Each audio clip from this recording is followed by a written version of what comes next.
Bismillahirrahmanirrahim. Assalamu alaikum.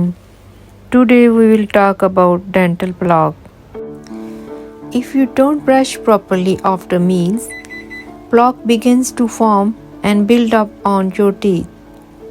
That is the problematic because plaque contains bacteria which can contribute to tooth decay and gum diseases. Let's talk about how to remove plaque and support your teeth.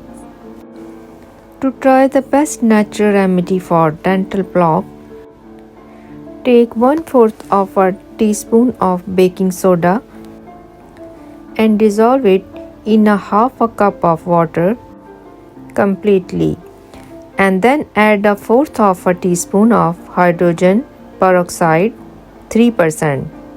Okay, just 3%. And then add a fourth of a teaspoon of lemon or apple cider vinegar.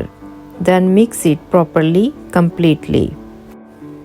Then use your toothbrush to brush your teeth with this mixture. Do this after you brush your teeth with toothpaste. Thanks for watching.